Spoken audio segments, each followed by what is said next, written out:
Sa arrival hall ng paliparan, nakapila si Zoe Arquenzo habang paulit-ulit na sinusulyapan ng smartwatch niya.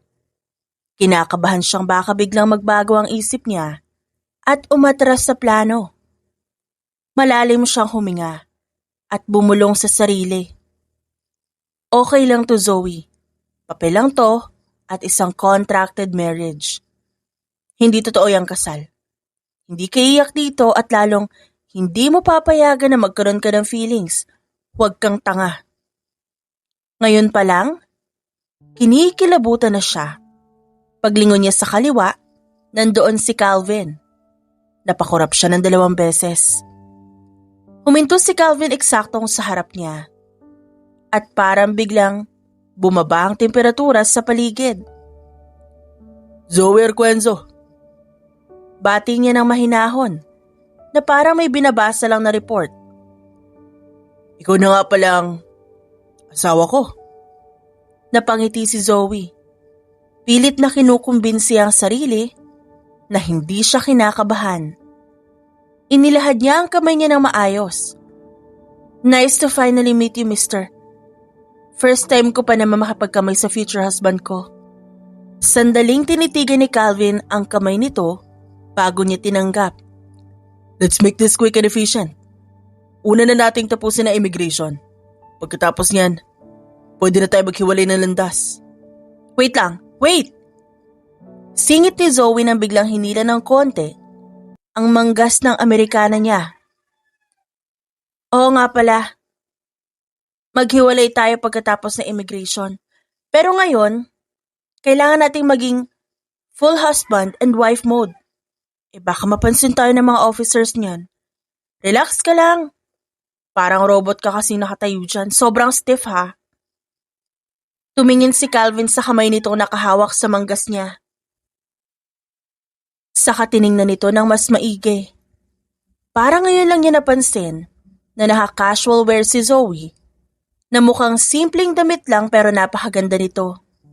May maliit na hawak na tote bag, passport holder, na may design ng mga bulaklak. Fine. Sagot niya ng maikli, pero medyo bumaba naman ang tensyon sa mukha niya. Pero lahat ng ito, para lamang sa dokumentasyon. Walang ibang kahulugan to ah.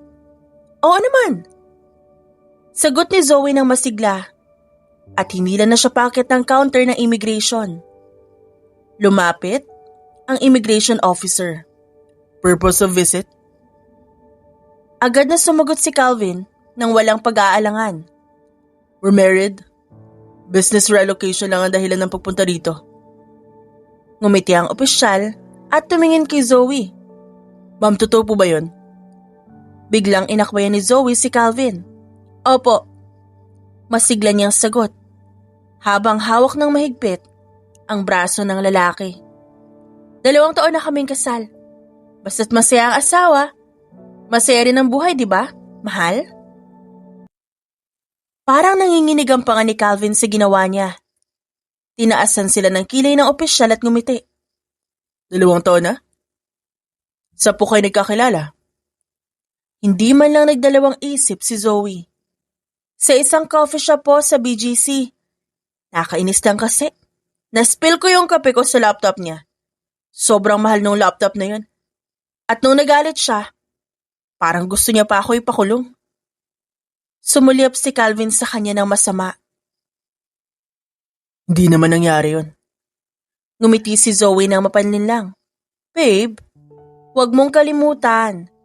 Hindi tayo dapat nagkakaiba ng sinasabi sa harap ng iba, di ba?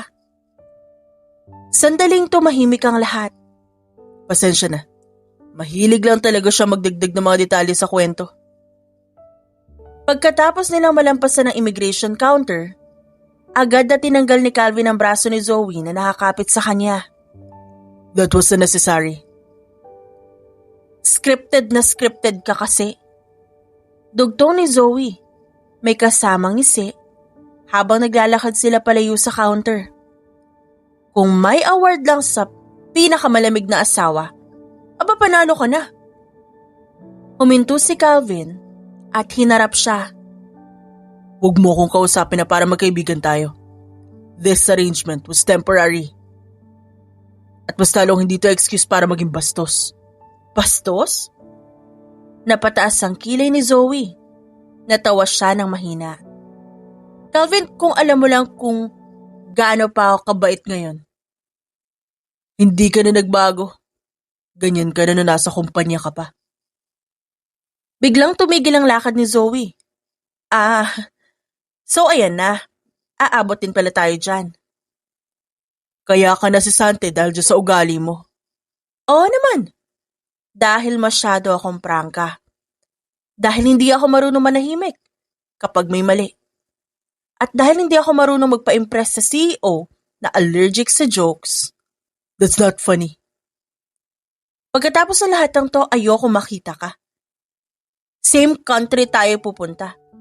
But let's pretend na multiverse yun. Good. I prefer distance. Syempre, comfort zone mo yan. Napahinto si Calvin at humarap muli sa kanya. Kundi ka sana pumayag sa ganitong setup. Kundi ka rin sana desperate sa malinis na record, di ba? Mabilis na putol ni Zoe. Tigilan na natin ang sisihan, ha? Nandito na tayo. Pareho tayong pumayag. 3 linggo ang lumipas. 3 linggong puro orientation si Calvin, meetings, at legal briefings. Si Zoe naman, abala sa pag-aayos ng sariling trabaho, visa requirements, paghahanap ng matitirahan na hindi niya kailangang i-share sa lalaking ayaw niya sana makitang muli. Hanggang isang hapon, sa isang maliit na law office sa downtown, sabay silang nakaupo sa harap na isang legal assistant. So, sabi ng babae sa harap nila habang nakatingin sa screen. Based sa records, valid pa rin ang marriage niya dito sa US. Napabuntong hininga si Zoe. Okay lang, i-aanal namin agad. Gano'ng katagal? Nag-angat ang tingin ng assistant. Depende. Since marriage was registered internationally, there's a process. Minimum 6 months. Pwedeng umabot na 1 taon. Parang may pumutok sa tenga ni Zoe. Ano? 1 year?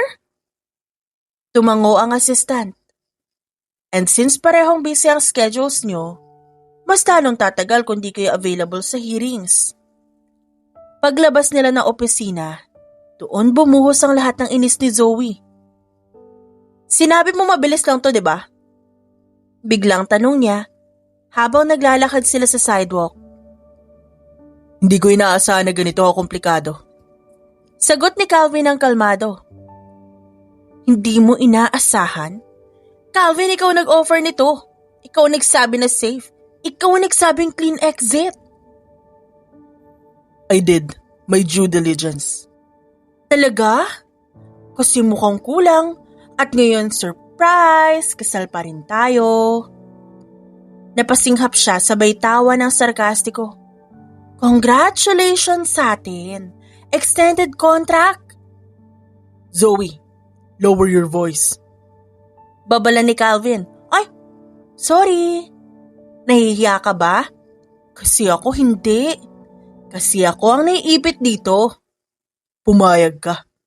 Oo, pero hindi ako pumayag sa 1-year marriage extension na walang consent.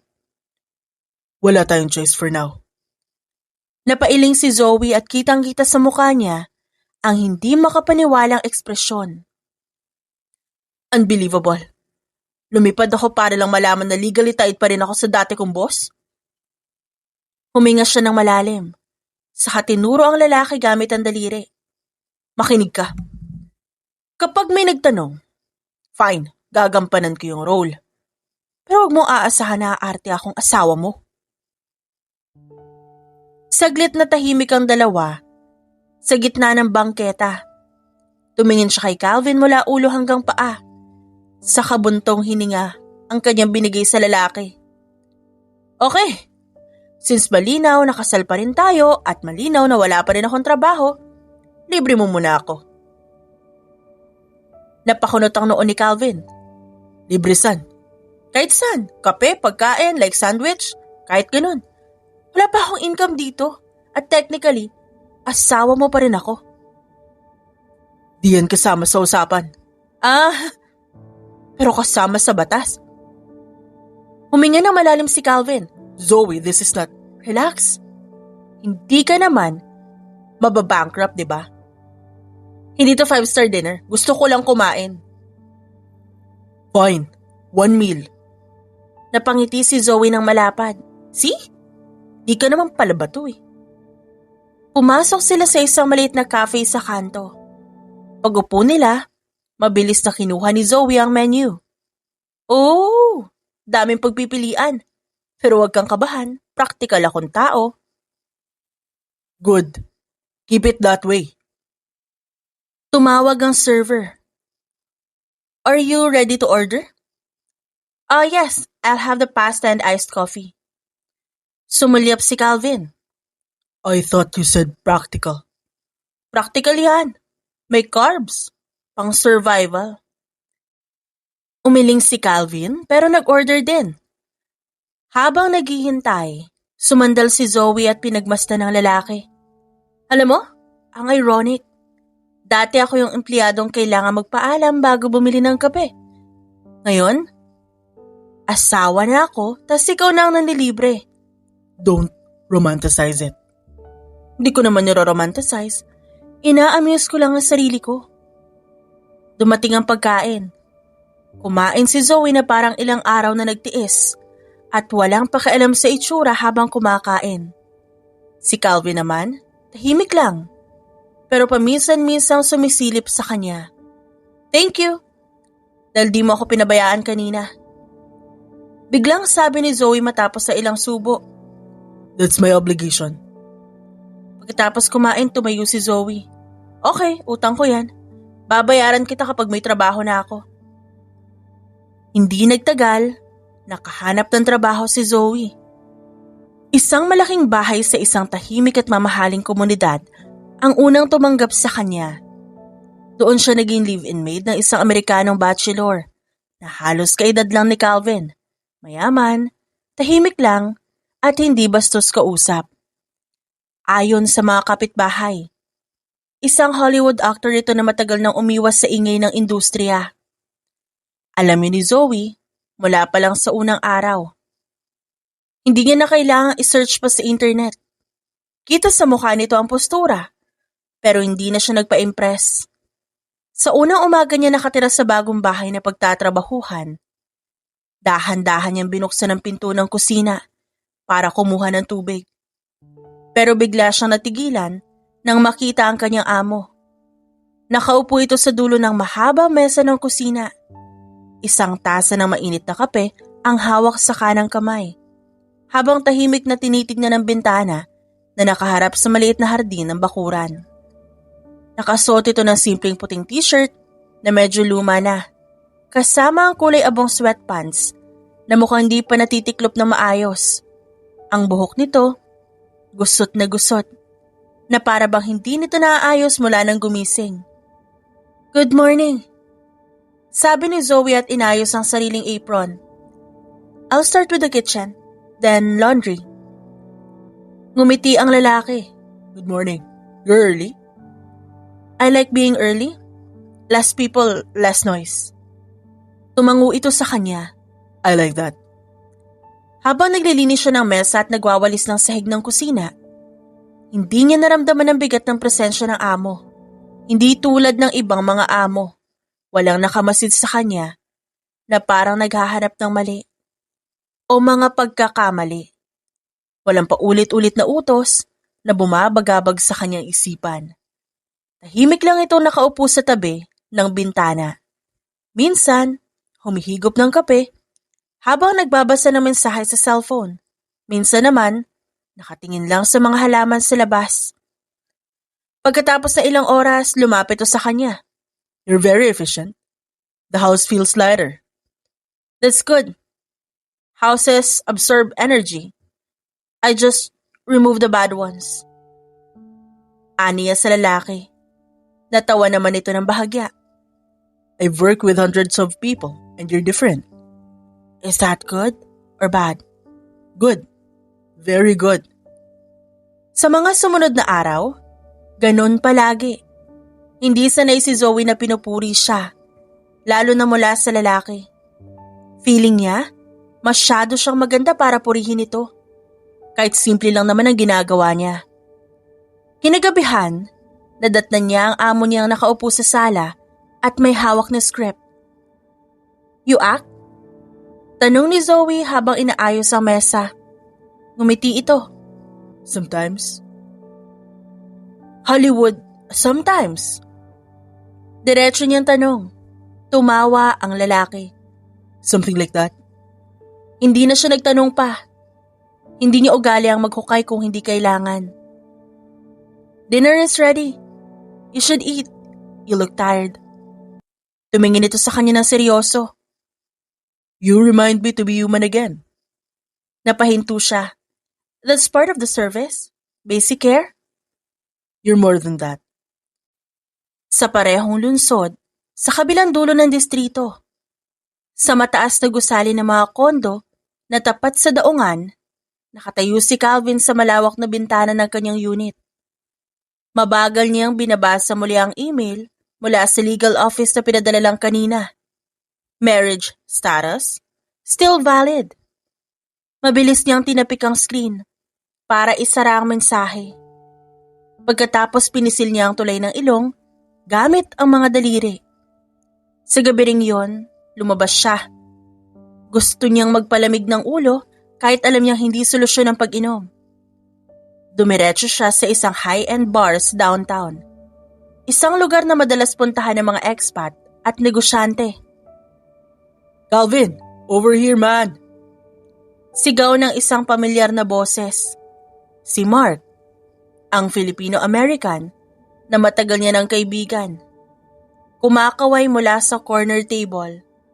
Kasama nito ang dalawang iba pang kaibigan na sina David, isang Amerikanong direktor, at si Elias, producer na mukhang laging may sinusunog na kalendaryo sa dami ng project. Umupo si Calvin at agad siyang binigyan ng baso ni Mark. "Whiskey, right? Still the same." Tugon ni Calvin at ininom ito. "So how's business? Heard you've been busy with the merger." "Still on track." Sagot ni Calvin. "Man, you're 31 already." Sabat ni Mark habang nakangiti. "You should relax a bit. You're too stiff, even when you drink." "Yeah, he's got a CEO face even in the bars." Ngumingiting saad ni David. Napailing si Calvin. "I'm fine." "Fine? At 31, you're still single? You gotta live a little." Saad ni Elias. Nagkatawanan ng grupo. Si Calvin gaya ng dati, nanatiling tahimik lang. Pero bago pa siya makasagot, muling nagsalita si Mark. "Actually, you know who's not single anymore? This guy right here." Sabay turo kay Calvin. Napatingin sa kanya sina David at Elias. Parehong sabay nagsabi ng, "Wait, what? You're married?" Tanong ni David na gulat na gulat. Bahagyang natahimik si Calvin at saglit na sumimsim ng alak bago sumagot. "It's complicated." "Oh, that's what all married men say. Come on man, who's the lucky woman?" Nagkatinginan silang tatlo at naghihintay ng sagot. Pero tumikim lang si Calvin at umiwas ng tingin. "It's not something I talk about." "Oh, secret wife? Come on, we won't tell. Spill it." Biro ni Mark. Umiti lang si Calvin pero hindi na nagsalita pa. Naisip niya si Zoe. Kung gaano ka-chaotic ang mangyayari kung malaman ng mga ito ang totoo. Bago pa tuluyang mapunta sa interrogation, dumating si Julian, isang kilalang aktor na Amerikano na nasa mid-30s. Agad nitong nilapitan si David at niyakap na parang matagal nang hindi nagkita. "Julian, man, you finally made it." Tumango si Julian at kumiti, saka tumingin sa grupo. "Sorry, got stuck in the traffic." Nagpakilala si Mark. "Julian, this is Calvin, friend from the business circle." Nagkamayan sila. Nice to meet you. Heard a lot about you. Likewise. Sagot ni Calvin. Pag-upo ni Julian, nagsimula na ang kwentuhan. Puro tawanan, biruan at konting sulyap ng mga babae sa mesa nila. Pero habang tumatagal si Julian, biglang napangiti at nagsabing, Hey, speaking of something interesting, I just hired someone new, Filipina. Works as my housekeeper. Agad na umiling si Mark. Filipina? Nice. Those women are kind, dude. Very hardworking. She's quite something. Sharp, funny, honest. Not like most people I meet here. Ah, you sound impressed, man. Maybe I am. What's her name? Zoe. Zoe Arquenzo. Natigilan si Calvin at napalingon sa kanyang baso. Parang biglang tumigil ang lahat ng ingay sa kanyang paligid. Zoe? Yeah, she's from Manila. I think. Been here for weeks. Honestly, she's the most refreshing person I've ever met in a long time. Hindi agad nakasagot si Calvin. Tahimik lang siyang nakatingin sa amber-colored na likido sa baso at pinipigilan ng sariling mag-react. Maybe you should invite her next time. We could all use a bit of refreshing. Sure, why not? I'll bring her along one of these nights. Ilang araw ang lumipas, dumating ang kaarawan ni Julian. Abala ang malaking bahay sa paghahanda. May mga bulaklak sa bawat sulok, ilaw sa hardin, at catering na halos sakupin ng kusina. Naka-ponytail ng buhok si Zoe. Habang paikot-ikot, may hawak siyang clipboard at todo asikaso sa mga bisita. Okay, drinks on the left, finger food sa terrace. Mabilis niyang sabi sa isa sa mga staff, Please, don't mix the trays. Yes, ma'am. Sagot ng isa. Hindi niya alam na sa kabilang dulo ng driveway, kabababa lang ni Calvin mula sa kotse. Naka-dark suit siya, tahimik gaya ng dati, kasama sina Mark, David at Elias. Tumatawa ang mga ito habang naglalakad papasok. Nice place. Julian really knows how to throw a party. Yeah, very him. Low-key but classy. Dagdag ni Mark. Pagpasok ni Calvin sa garden, unang tumama sa paningin niya ang isang pamilyar na likod. Nakaitim na dress si Zoe, may hawak na tray ng baso, habang nakikipag-usap sa mga bisita na para bang sanay na sanay sa ganitong eksena. Nanigas si Calvin. Sa kabilang banda, habang umiikot si Zoe, muntik na siyang mabangga ng isang lalaking may hawak na champagne. Oops, sorry! Sabay nilang sabi. Nagkatinginan sila. Of all places. Same thought. Sagot ni Calvin. Agad silang nag-iwas ng tingin para hindi magkakilala. Hey, Zoe, meet my friends. This is Calvin, business guy. And these are Mark, David, and Elias. Nice to meet you all. Happy birthday, Julian. Thank you. She's the reason this party is running smoothly. Really? You did a great job. Thanks. Just doing my work. Habang nag-uusap ang lahat, napansin ni Zoe na si Elias masyado malapit. So, you live here now? Yes. Work brought me here. That's cool. Maybe I can show you around sometime. Napakunot ang noo ni Calvin sa gilid. Hindi niya namamalayang napahigpit ang hawak sa baso. That sounds nice. Sagot ni Zoe na magalang pero hindi nagbigay ng malinaw na sagot. Hey, wanna drink? Yes, please. Sagot ni Zoe kay Mark. Nang iabot ni Mark ang baso, biglang nagsalita. Si Calvin. She's busy. Napatingin silang lahat sa kanya. Busy? I think I can manage one drink. Nagkatinginan sila ni Calvin. I mean, she's hosting. Oh, relax, Calvin. It's my birthday. Napangiti si Zoe. Don't worry, I can multitask. Sumalyap si Elias kay Calvin. Man, you sound protective. Not at all. Just practical. Sagot agad ni Calvin. Sa loob-loob ni Zoe kumukulo ang kanyang inis. Talaga, ngayon ka pa naging concerned. Habang nagpapatuloy ang gabi, Paulit-ulit silang nagkakasalubong. Are you okay? Tanong ni Zoe sa wakas, nang magkasabay silang napadpad sa garden. I'm fine. Hindi yan ang itsura ng fine. Relax, birthday to. Wala ka sa opisina mo. Just be careful.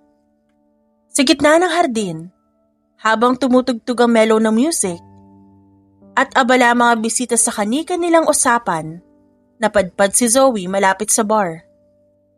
Kukuha sana siya ng tubig nang biglang may sumulpot sa tabi niya. Hey, Sabi ni Elias na may dalang dalawang baso. you look like you could use a break. Ngumiti si Zoe ng magalang. Thanks, but I'm actually working. I know, but it's a party. You're allowed to enjoy it a little. Maybe later.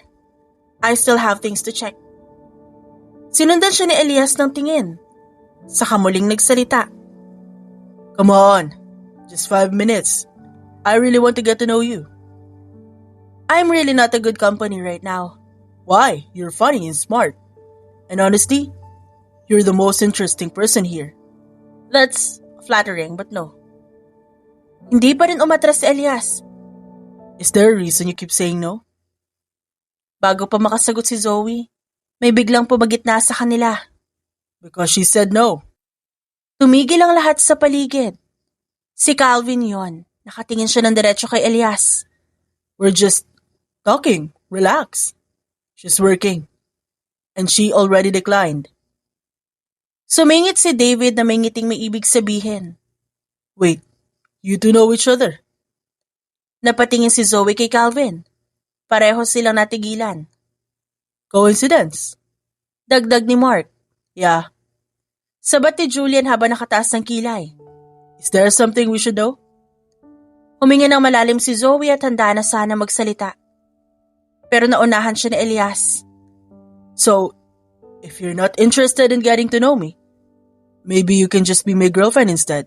No pressure, just saying. Biglang natahimik ang grupo. Oh, sorry, that's not possible. Why not? You're single. Doon na tuluyan nagsalita si Calvin. She's married. Nagkatinginan ng lahat. Married? Since when? Now that's new. Magkasunod na sabi ni Julian at David. Tumingin si Elias kay Zoe. You're married. Huminga ng malalim si Calvin saka idinugtong. To me. Ano? Calvin! Pero huli na. Wait, so you finally said it? Tawa ni Mark na parang nanalo sa pustahan. Took you long enough? Napatingin si Zoe sa kanila. Wait. They knew? Tumango si Mark. Yeah, we knew weeks ago. Then why? Nagsimula si Zoe. Because we wanted to see if you'd actually admit it. Napailing si Julian. This explains a lot. Tumingin si Zoe kay Calvin mata sa mata. Pinagtitripan ba tayo ng mga to? More like testing. And congratulations, Calvin, you passed. Sa wakas, nagsalita si Julian. Well, this just made my birthday a lot more interesting. Tumabi si Zoe kay Calvin. Matapos humupa ang tawanan. Ngayon, puro iritasyon ang nasa mukha niya. So gusto mo bang ipaliwanag kung ba't alam ng buong barkada mong kasal tayo? I didn't tell them. Talaga? Kasi parang ang comfortable nila sa idea, parang matagal na nilang alam. Bago pa makasagot si Calvin, biglang sumingit si Elias na may hawak pang beer. Okay, before this turns into a full-blown marital argument, I guess it's fair to explain. Oh, please do. Enlighten me. So funny story. I met Calvin's secretary a few weeks ago. What? Nanlaki ang mga mata ni Calvin. Ngumiti si Mark na halatang inaabangan ng revelasyon. Here we go. It wasn't planned. We talked, we flirted a bit. She's very talkative. Chismosa ka mo. Bulong ni Zoe na walang kahirap-hirap. Tumawa si David. Kahit naman kasi nagtatagalog sila, naintindihan to ng mga kaibigan ni Calvin. Ilang beses na rin kasi silang nagpapabalik-balik sa Pilipinas, maliban na lang kay Julian. She mentioned a marriage.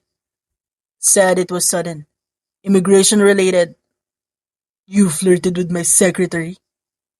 Napapikit na saad ni Calvin. Hey, she flirted back. Natawa si Julian. So that's how we found out through gossip. Office gossip. Huminga ng malalim si Zoe. Saka tumingin kay Calvin. Kaya pala hindi kayo nagulat. At kaya pala parang wala lang sa inyo. Honestly, it made sense. You two don't act like a married couple. Yeah, no chemistry, no public affection, very contractual. Which is exactly what it is. Kontrata, papel, immigration. Nagkibit-balikat si Elias. And that's why we tested you tonight. We wanted to see if Calvin would actually claim you. Tumahimik ang lahat. Sumulyap si Zoe kay Calvin. So, test subject pala ako. I didn't agree to the test. Hindi umiwas ng tingin si Calvin. Pero umamin ko sa harap ng lahat. Because I had to. Hindi kita hahayaang mapunta sa alanganin. See? That's a husband behavior right here. Tumawa ang grupo sa sinabi ni Mark. Well, now everything makes sense. Okay. Sabi ni Zoe sa huli. Now that the truth came out, can we all please pretend this never happened? Okay. Saad ng lalaki. But no promises. This is the most interesting thing that happened this month. Napatingin si Zoe kay Calvin. Pag-usapan natin ito mamaya ha. Yeah, we should. Habang lumilipas sa mga araw matapos ang kaarawan ni Julian, unti-unting napapansin ni Zoe ang maliliit na bagay na dating hindi niya binibigyang pansin. Isang gabi, nasa kusina sila ng bahay ni Julian. Tapos na ang hapunan. Pareho silang nagkakape sa isang bihirang sandali. Alam mo, kapag ganyan ka na tumatawa, kinakabahan ka. Saad ni Calvin na hindi tumitingin sa kanya. Doon natigilan si Zoe. Ano? Excuse me? Iba kasi ang tunog ng tawa mo kapag kinakabahan ka. Nanlaki ang mga mata ni Zoe. Okay? Creepy? Stalker ka ba? Napakunot ang noo ni Calvin. What? Alam mo yung takot ko sa instability. Alam mo yung ugali kong tumawa kapag kinakabahan. Alam mo pa yung pangarap ko magtayo ng sarili kong maliit na negosyo na hindi ko naman kailanman ikinuwento sa'yo. I paid attention, that's all. Paid attention. Calvin, di tayo close. Hindi tayo friends. Hindi nga tayo dapat nag-uusap ng ganito. Di ko sinasadya. Hindi mo sinadyang maging walking surveillance? Medyo nakakainis ha. Alam mo ba yon? Hindi nga kita ini-stalk. Talaga? Kasi parang alam mo na yata pati kung ilang beses ako nagbabago ng isip sa isang araw. Sino ba ang hindi makakilala sa'yo? Natigilan ang babae. Masyado ka maingay. Lahat na lang sinishare mo. Kapag masaya ka, alam ng lahat. Kapag kinakabahan ka, ramdam ng buong kwarto. You're not subtle. Wow, kasalanan ko pa ngayon. No, point ko lang. Hindi kailangan ng stalking para malaman yun. Kailan lang? Ganyan ka, di ba? Kailangan makinig at mag-observe sa'yo. So, ang sinasabi mo obvious lang talaga ako. Hindi agad sumagot si Calvin. Humigop siya ng kape bago nagsalita. Hindi obvious. You're just transparent. Lumapit si Zoe sa counter at sumandal. Nakatiklop ang mga braso sa dibdib. Isang pamilyar na posisyon kapag nag-iingat siya. Alam mo ba kung ba't ako natatawa kapag kinakabahan? Because silence scares me. Kapag tumahimik ang paligid, doon ko naririnig lahat ng iniisip ko. Yeah, I figured. See? Exactly my point. Zoe, hindi ko intensyong manghimasok sa mundo mo. Hindi kita inaral para kontrolin ka. I just noticed things. Muling napadpad si Calvin sa bahay ni Julian isang Sabado ng gabi. Trip ko lang sumama. Palusot ni Calvin habang papasok sila sa gate. Napalingon si Mark at ngumisi agad. Really? Trip mo? Since When did you come? Nang walang agenda. Tumawa si David. Yeah, man. You hate and plan things. Hayaan niyo na, baka bored lang yan. Ganyan talaga kapag walang Excel. Very funny. Sanay na ako sa ganyang asaran, di na yan bago. Sure. But it's obvious. She is your purpose, bro. Umiling si Calvin. Hey, don't start. Maya-maya dumating ang ilang bisitang babae. Mga kaibigan ito ni Julian. Isa sa mga babae ang lumapit kay Calvin. Hi, I'm Claire, Julian's friend. Calvin, nice to meet you. Nag-usap sila pero sapat para mapansin ni Zoe. Lumapit siya at pumagitna. Sorry, he's not available. Natigilan si Claire. Oh, okay. Tumingin si Calvin kay Zoe. What are you doing? Tumingin si Zoe rito na seryoso. Di mo ba sinabi? Saka ulit humarap sa babae. He has a wife. Oh, I didn't know. Sorry. No problem. Now you know. Umalis ang babae at mukhang naiilang pa. Paglingon ni Zoe, doon niya lang napagtanto ang ginawa. At biglang sumikip ang sikmura niya dahil mukha siyang ewan. Wow, very protective. I'm just saying the fact. Talaga? Kasi mo kami pinanggagalingan ka. Ngumiti naman si Mark. Oh yes, that looked personal. Do you maybe have feelings for Calvin? Just saying. Biro ni Elias. Ha? Excuse me? Sumulyap si Calvin sa kanya. Relax, okay lang yan. Hindi ko naman mamasamain kung meron. Isang suntok ang tumama sa sikmura ni Calvin. Hindi malakas, pero sapat para mapaatras siya ng isang hakbang. Napasigaw naman sina Mark at Julian. Humawak si Calvin sa tiyan at napapikit saglit. Are you insane? Huwag kang assuming Di lahat ng tao may ikot sa'yo. Huminga ng malalim si Zoe kahit nanginginig sa inis. Okay, that's new. Sabi ni Julian habang tumatawa. Napailing si Calvin at unti-unting bumalik ang tuwid na tindig. So you don't like the idea of me being interested in someone else? Tigilan mo ako. Ginawa ko lang yun dahil asawa kita, period. Zoe, just wow. Ani Mark, habang halos mahulog na sa sofa kakatawa. You just punched a CEO. This is officially my favorite night. Dagdag ni Julia na may hawak na bote. Best birthday aftermath ever. Si Elias naman napaluhod na kakatawa. I told you, she's insane. I didn't expect physical violence though. Tumayo si Zoe habang nakapamewang. Huwag kayong OA, buhay pa naman yan. Si Calvin naman, nakatayo lang sa gilid. Hawak pa rin ang tiyan. Pero imbes na mainis, napapangiti siya. Okay, that was unexpected. Habang tumatagal ang gabi, lalo pang nalasing ang mga kaibigan ng lalaki. Si Mark, nakahiga na sa carpet. Si David, nakikipagtalo sa halaman sa paso.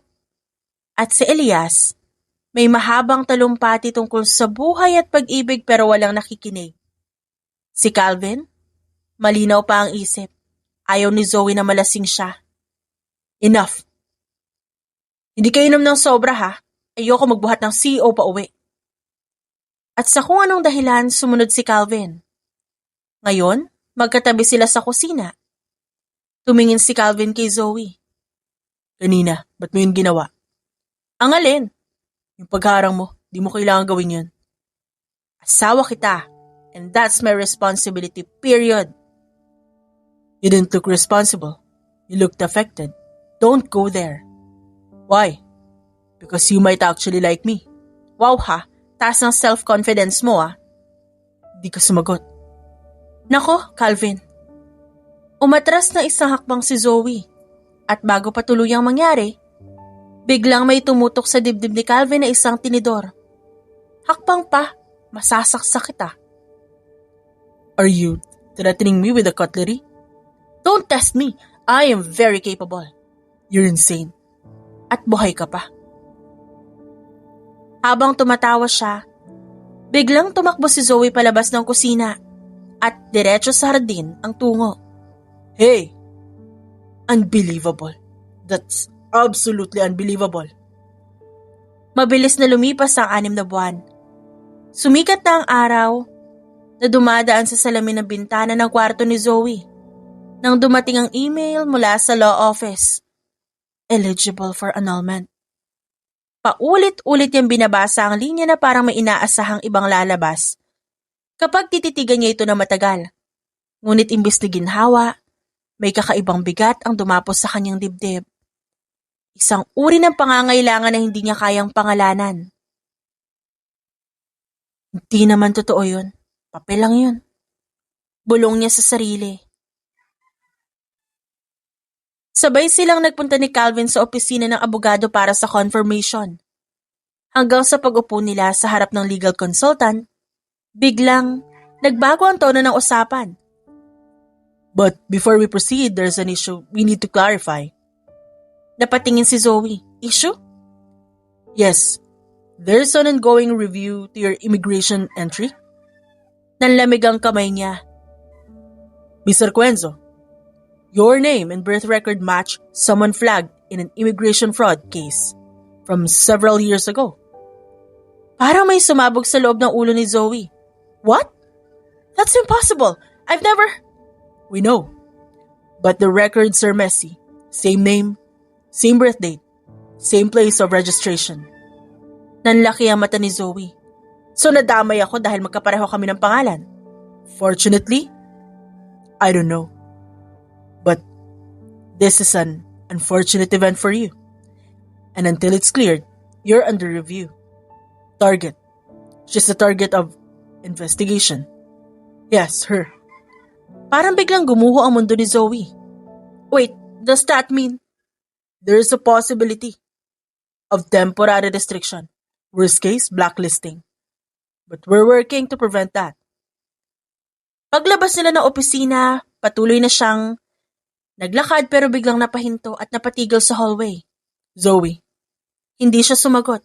Zoe. Kasalanan ko ba to? Kundi ako pumayag sa kasal kundi ako sumama. Stop. This is not on you. Pero ako yung iniimbestigahan. Ako yung possible na ma-blacklist dahil lang sa kaparehong pangalan. Look at me. Tumingin siya rito. I won't let that happen, not to you. Nasa loob ng kotse si Calvin. Naging tahimik ang biyahe nila pa uwi. Hindi na nakatiis si Zoe na magtanong. Calvin, may hindi ka pa ba sinasabi? Bahagyang humigpit ang hawak ni Calvin sa manibela. Ano ibig mo sabihin? Hindi ka papayag sa ganito setup kung wala kang malalim na dahilan. Hindi ka papayag sa ganito setup kung wala kang malalim na dahilan. Hindi ka yung tipo ng taong biglang magpapakasal dahil lang sa convenience. You're right. Napalingon si Zoe sa kanya. May ongoing investigation ng kumpanya. Hindi lang simpleng audit.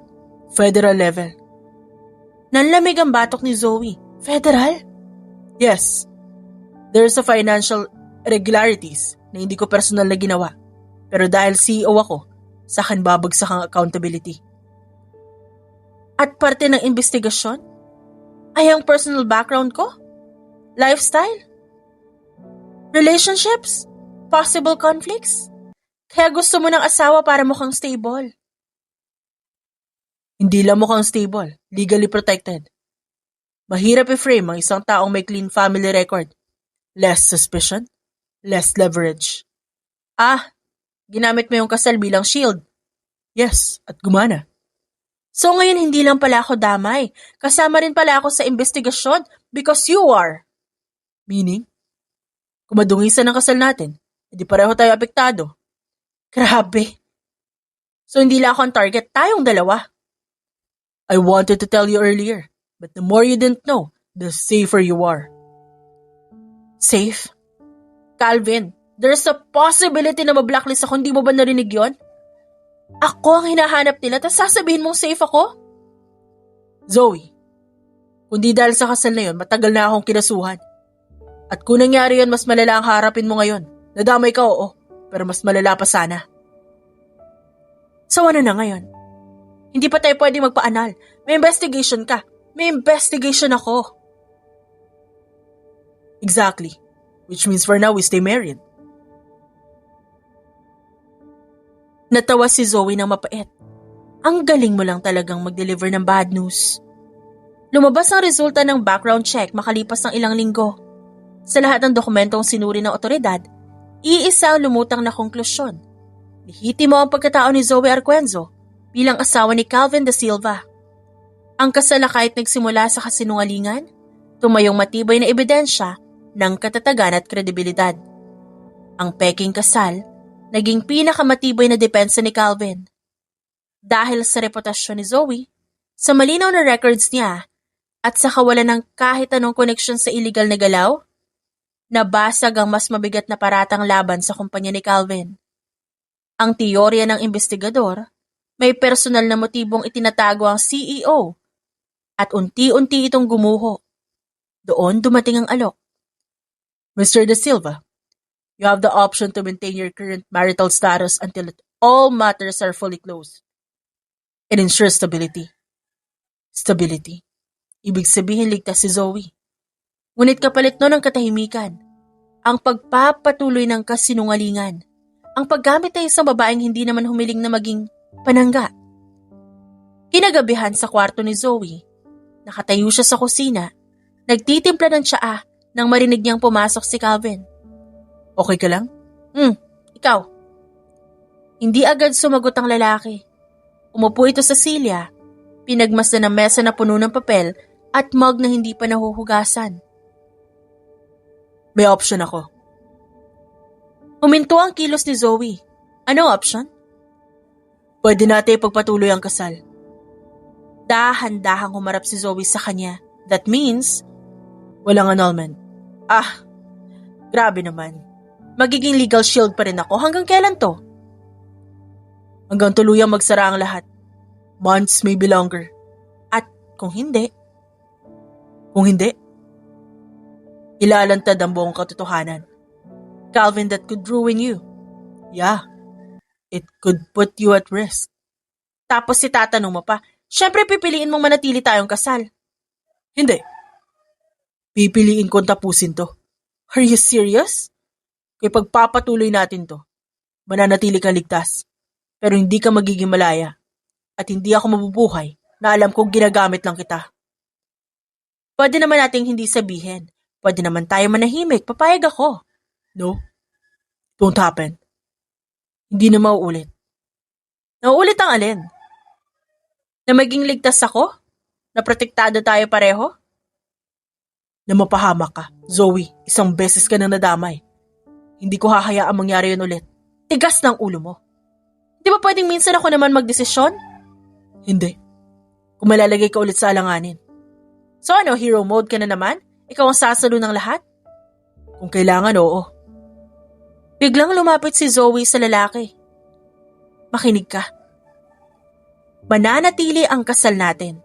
Sa ayaw mo at sa gusto. Zoe. Huwag mo na akong pigilan. Hindi lang ikaw may karapatan na magsakripisyo. Huwag kang mag-alala, wala akong gusto sa'yo.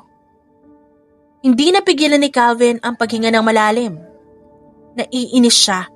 Pero sa gitna ng kanyang inis, may init sa dibdib na matagal niya nang hindi naramdaman. I'm sorry, pero gagawin ko pa rin. Makalipas ang ilang araw, kusang humarap si Calvin sa board at sa mga otoridad. Nilantad niya ang lahat ng anomalya sa kumpanya. Mga galaw na matagal niya nang pinaghihinalaan, pero ngayon pa lang niya pinangalanan. Pero doon dumating ang hindi inaasahan. Sa loob lamang ng ilang oras, lumabas ang tunay na suspect. Isang executive na matagal nang nagtatago sa likod ng mga proxy accounts. Hindi na nasalo ni Calvin ang kasalanan. Malinis ang pangalan niya. Nang ibalita niya yun kay Zoe sa kusina, kasalukuyan pa ito nagtitimpla ng kape. Cleared na, may nahuli na. What? Hindi na ako ang target at ikaw, ligtas ka na. Dahan-dahang bumaling si Zoe dito. Ilang segundo siyang nakatitig. Parang sinusukat kung totoo ba ang sinabi ng kaharap niya. Tanga. Pwede mo palang ayusin ng hindi ka nagiging martir eh. Natawa si Calvin. Maybe. Next time, huwag kang magdedesisyon mag-isa. Pagkatapos ng kontrata, hindi niya na alam ang gagawin. Patapos na rin ang kontrata niya kay Julian. You did great, Zoe. If you ever need work again, my door's open. Ngumiti si Zoe kay Julian. Thank you. You treated me so well. I meant what I said. Hindi na siya sumagot. Tumangulang siya. Sabay bitbit ng maliit na maleta palabas. Nasa labas na si Calvin. Nakasandal ito sa hudang kotse. Ready na? More than ready. Grabe. Miss na miss ko na talaga pamilya ko. Pati yung adobo ni Mama. Hindi na nila binanggit pa ang tungkol sa annulment. Wala ring usapan tungkol sa mga desisyon na hanggang ngayon, hindi pa natatapos. Tahimik nilang hinayaan na lang muna ang lahat na tumakbo. Sa sarili nitong bilis. Sa ngayon sapat na muna na makauwi na sila ng Pilipinas. Sa eroplano nakasandal si Zoe sa bintana. Habang unti-unting bumababa ang mga ulap, pinapakitang nasa himpapawid na sila ng sariling bayan. Ngayon lang ulit siya nakahinga ng ganito kaluwag. Salamat. Bigla niyang sabi na hindi pa rin tumitingin kay Calvin na nakaupo sa tabi niya. Para sa naman? Sa pagsundo sa akin dun. Sa lahat ng iba pa. Alam mo na yun? Anytime, Zoe. Tumatangong sagot ni Calvin. Paglapag ng eroplano sa International Airport, sinalubong sila agad ng mainit na hangin.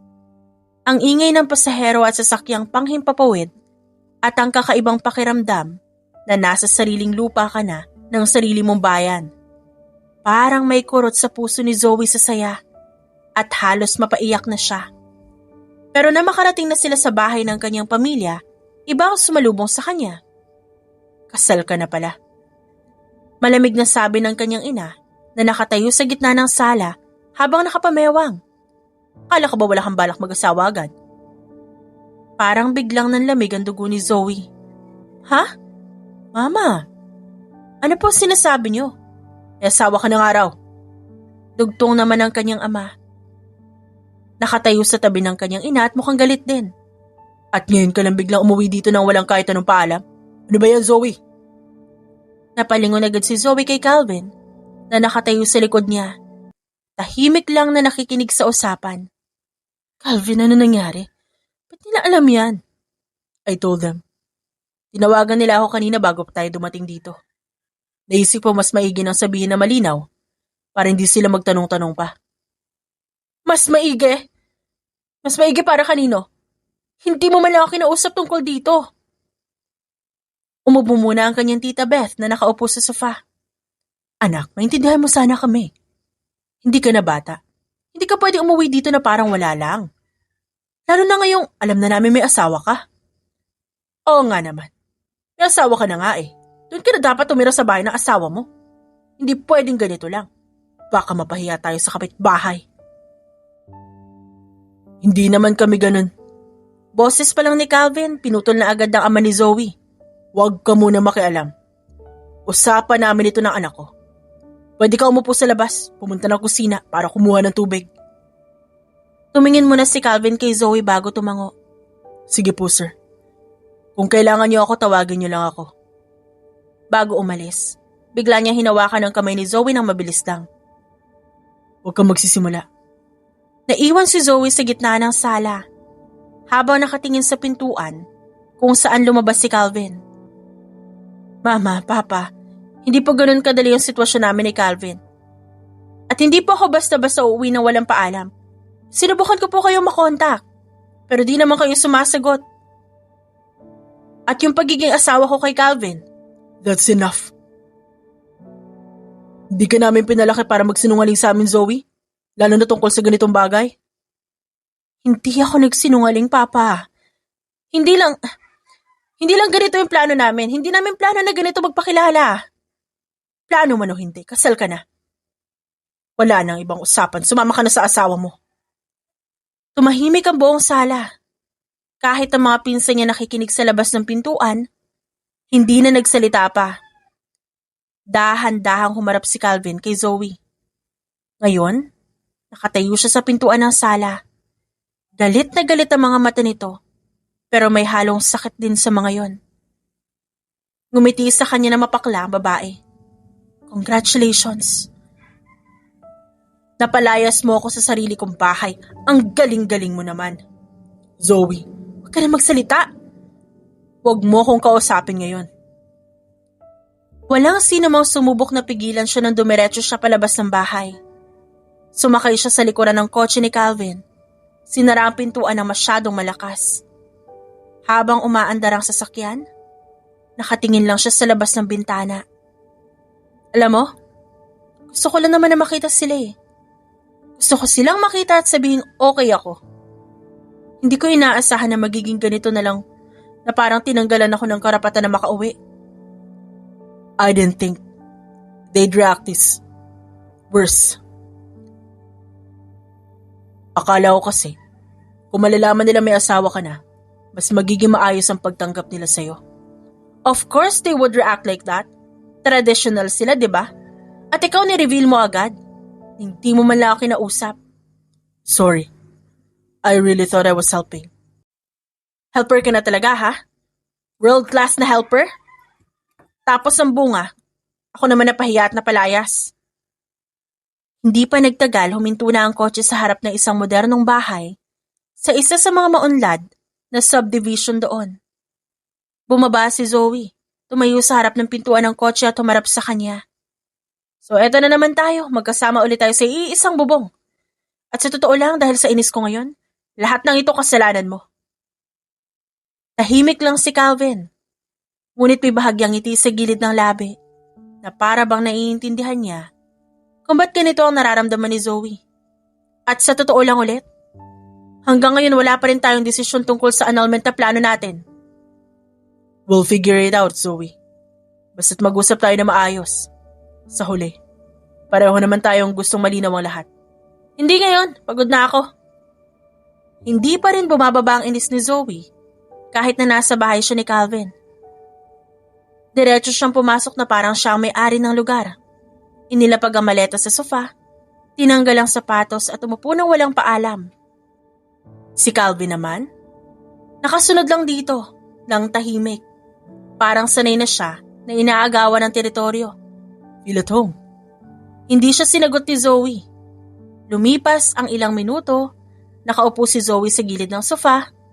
Kunwari nagsiselfone pero halatang wala sa mood. Bigla siyang napangiwi at napahawak sa puson. Great. Sakto ka talaga, katawan. Okay ka lang? Hindi, sumasakit puson ko. Tumayo siya bigla at humarap kay Calvin ng walang pasintabi. Bilhan mo ako ng painkiller ngayon. Okay. Nagulat si Zoe sa sagot ni Calvin. Wait, ganun lang? Di ka magtatanong? Di ka magrereklamo? Umiling si Calvin na makuha ang susi. I'll be back. Ha? Naiwan si Zoe sa sala habang nakatitig sa pinto. Sumunod yun? Pagbalik ni Calvin, may dala na itong maliit na paper bag at isang bote ng tubig. Here, painkiller. I asked the pharmacist, which one's better for cramps? Napatingin si Zoe sa kanya. Ba't ka ganyan? Anong ganyan? Gentleman, nakaka-weird. Umupo si Zoe sa sofa at ininom ang gamot. Gusto mo ba yung masahe kita? Lower back helps. Biglang bumangon si Zoe. No way, absolutely not. Relax, nag-offer lang naman ako. Yan nga yung problema eh. Hindi ka ganito dati, hindi ka nag-offer ng ganito. Di ka rin sanay na may nag-aalaga sa'yo, no? Huwag kang mag-psychoanalyze dyan. Humiga ulit si Zoe habang nakatitig sa kisame. Sa totoo lang, may kakaibang saya sa kanyang dibdib. FYI, hindi to habit ha. Hindi ibig sabihin nito okay na tayo. You know, I'm not assuming things. Good. Kasi kung akala mo bigla kitang Sasapakin mo ako ulit. Pagputol ni Calvin sa sasabihin niya. Natawa si Zoe bago siya pinigilan. Possibly. Get some rest. Dito lang ako.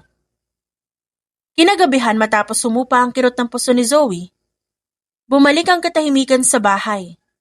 Nakaupo si Zoe sa sofa, balot ng kumot at may hawak na mug ng mainit na tsaa. Si Calvin naman nakatayo sa may bintana habang nakatalikod sa kanya. Zoe, Ano yun? ngayon natapos na ang lahat. Wala na tayong legal na dahilan para manatili mag-asawa. Doon parang may humigpit sa dibdib ni Zoe. Pwede na nating tapusin to. Gusto niyang magsalita. Gusto niyang sabihin na ayaw niya. Pero parang may nakabaras sa lalamunan niya. Biglang naging mabigat ang mug sa kamay niya. Di mo kailangan sumagot. I just need to know what you want. Mas lalo siyang natahimik. Sa totoo lang hindi niya alam kung ano mararamdaman niya. Sa mga panahon na pinagtanggol siya ni Calvin kahit na delikado. Sa mga pagkakataong pinili siyang protektahan ito kahit di naman kailangan. Sa mga simpleng kilos na hindi niya inaasahan. Doon niya unti-unting naramdamang nahuhulog na siya. Pero malamang ayaw niyang aminin. Ayaw niya makita ng iba na nagiging mahina siya dahil sa isang tao. Napansin ni Calvin ang pilit niyang katahimikan. Bahagyang nagbago ang ekspresyon nito. Okay, I'll ask a different question. Gusto mo ba na totohanin natin to? O gusto mo ba maghiwalay na lang tayo? Dahil kung ako ang pipiliin ko, Huminto siya sandali sa katinuloy. ayaw na kitang pakawalan. Doon tuluyang bumigay ang depensa ni Zoe. Ang yabang mo talaga, alam mo ba yon? Ngumiti si Calvin ng bahagya. Nasabihan na ako. Napabuntong hininga si Zoe. Akala ko kontrolado ko to. Akala ko kaya ko ituring na papel lang. Pero hindi. May gusto na ako sa'yo. Sa mayabang, controller at nakakainis na CEO na tulad mo. Nagulat si Calvin sa sinabi niya. Ayos ka lang? Oh, ba't parang nahilo ka dyan? Hindi siya sinagot ni Calvin. Sa halip lumapit ito at bigla siyang niyakap ng mahigpit. Huwag mong babawiin kasi hindi na kita pakakawalan. Makalipas ng ilang linggo, naging usap-usapan ang biglang paglitaw ni Zoe at Calvin sa isang corporate event. Dating empleyado si Zoe ng kumpanya ni Calvin. At hindi basta-basta ang pag-alis niya nun. Nagkaroon ng matinding hidwaan tungkol sa isang proyekto hanggang sa mapilitan siyang umalis matapos ang maraming sigawan at hindi pagkakaunawaan. Wait, isn't that the girl you fired? Pulong ng isang executive sa gilid habang ang matay nakatutok sa dalawa. And that's Calvin. The CEO na halos ayaw niya makita nun, di ba? Ngunit naroon sila ngayon at magkatabi. Relax. They're staring like for some kind of spectacle. Oo nga mukhang kailangan nilang masanay sa bagong setup. Still feisty as ever. Still annoying as hell. Balik nila sa isa't isa. Nagkatinginan sila at sabay na napangiti. Biglang lumapit ang dating HR manager na si Miss Santos. Zoe, ikaw ba yan? Yes po, Miss Santos. Long time no see, kamusta na po kayo? Nagkamay pa ang dalawa. Tumingin ito kay Calvin. Akala ko, hindi na kayo mag-uusap matapos nun. Asawa ko. Nanlaki palalo ang mata ng babae. Asawa? Talaga?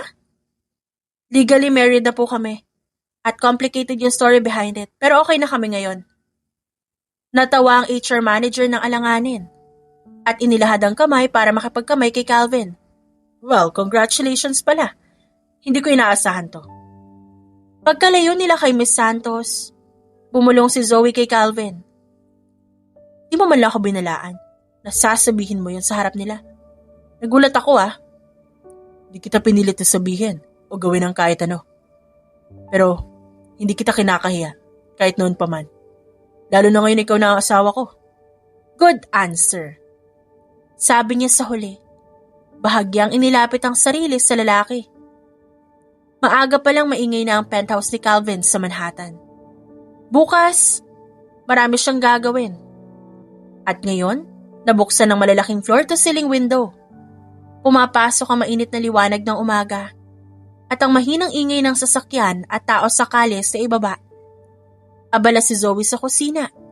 Suot ang simpleng white sundress na may maliit na floral prints Hawak ang tasa ng kape habang inuubos ang dulo ng isang croissant. Pinagmamasdan niya si Calvin na tila di mapakali dahil paikot-ikot ito sa living area. May kausap sa Bluetooth earpiece at paminsan-minsang sumusulyap sa diamond watch sa pulso nito. Relax ka lang, sabi ni Zoe sabay sandig sa granite counter sa kusina.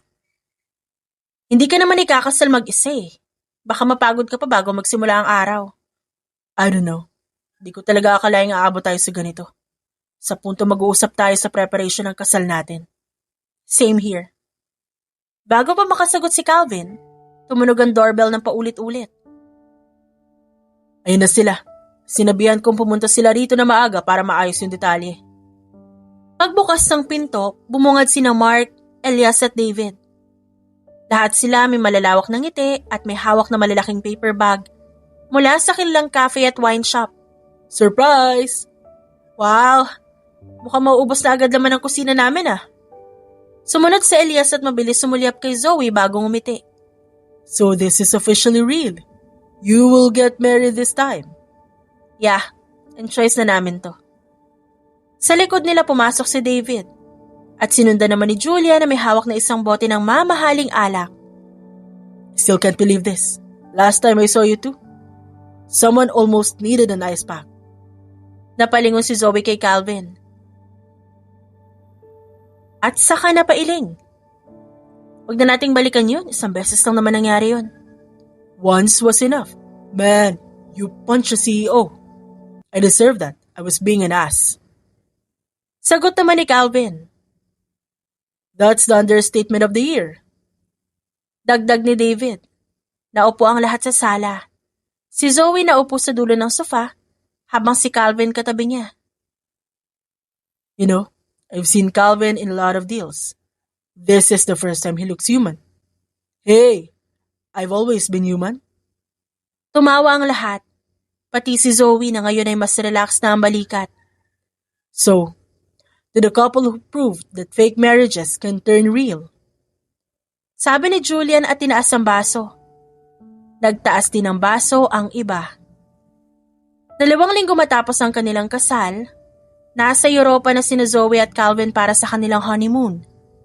Lahat ng gastos, sagot ni Julian. Hindi lang yun ang regalo. Ang iba pang kaibigan at kamag-anak, nagbigay din ng mamahaling mga handog mula sa mga sertipiko ng spa hanggang sa mga bagong gamit na pwede nilang gamitin pag-uwi. Basta't may kaya ang mga ito, handa silang ibahagi para sa dalawa. Nakakalat ang mga gamit nila sa kwarto habang nag-aayos si Zoe ng mga damit na dadalhin nila para sa kanilang paglalakbay patungong museum. Si Calvin naman, nakaupo sa tabi ng bintana at tinitignan ng mga tao sa kalye habang hawak ang isang baso ng red wine.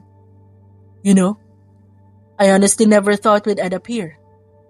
Dati, every trip I took, it was all about business. Meetings, contracts, deadlines. Ewan ko sa'yo, dami mong pera. Di mo naman alam enjoy ang sarili mo. Look at this place, sobrang ganda. Tapos, di ka man lang napapadpad dito? Because I was always busy. Busy running the company. Busy proving something.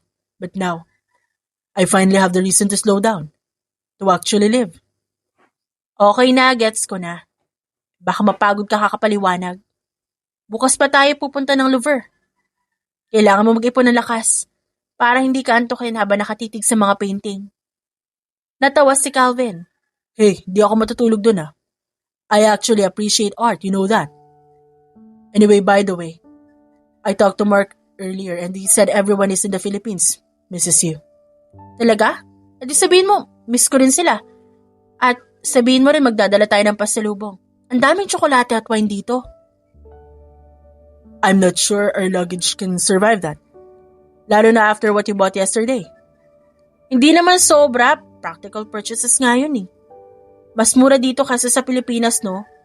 Tsaka ikaw ang nagsabi na I can buy whatever I want in this honeymoon. I did, and I stand by that.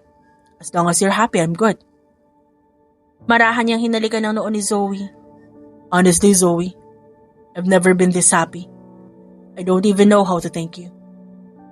Umiling si Zoe sa tumigil sa pag-aayos. Hindi mo kailangan magpasalamat. Sapat na yung pagiging totoo mo. Sapat na yung pagmamahal mo. Minsan nga iniisip ko, bakit pa tayo pinagtagpo? Ang labo nun eh. Parang imposible. Pero ngayon nandito na tayo. Maybe destiny, or maybe we were just too stubborn to let go. Besides, you can't really escape me now. I'm your husband legally. Sige na nga, baka maumay ako sa'yo. Tara na, magbihis na tayo. Gusto kong kumain ng crepe sa labas. Yung may cheese at mushroom. Anything you want. By the way, tomorrow after museum, I have a surprise for you. Surprise? Ano yun?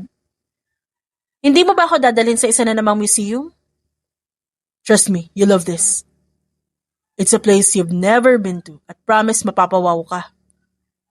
Sa Rome, Italy, 1 buwan matapos. Mas naging malaya ang galaw nila sa Rome. Naglakad sila sa lumang kalye, bumisita sa Vatican, kumain ng mga lokal na trattoria. Na tila walang pakialam sa oras. Calvin, alam mo ba sobrang saya ko ngayon? Hindi ko talaga inakala na may makakagawa ng ganitong bagay. Para sa akin. Na may makakaalala ko saan gusto kong pumunta at ikaw yon at kasama kita ngayon. Same here. Before, my life was just work. Pero when you came back into my life, everything has changed. You changed me, Zoe. Hindi lang ikaw ang nagbago. Ako rin. Akala ko nun wala na ako mahahanap na ganitong klaseng pagmamahal. Pero pinakita mo sa akin na meron pa pala. Hinawakan ni Calvin ang kamay niya at marahang hinalikan. I love you. I don't wanna lose you. May mga taong nagkakilala na sa una pa lang parang hindi talaga magkakasundo dahil sa sobrang pagkakaiba ng ugali. At tila lagi na lang nag-aaway. Pero hindi lahat ng hidwaan, ibig sabihin hindi na magiging maayos ang lahat. Minsan nga, ang paulit-ulit na pagtatalo, senyales lang na pareho kayong seryoso sa mga bagay na pinag-uusapan. May sariling paninindigan at sa huli, natututunan din kung paano maging bukas sa sinasabi ng isa't isa. At gano'n na nangyari kay Calvin at kay Zoe. Nagtagpo ang kanilang mga landas dahil sila pala ang talagang nakatadhana. The end.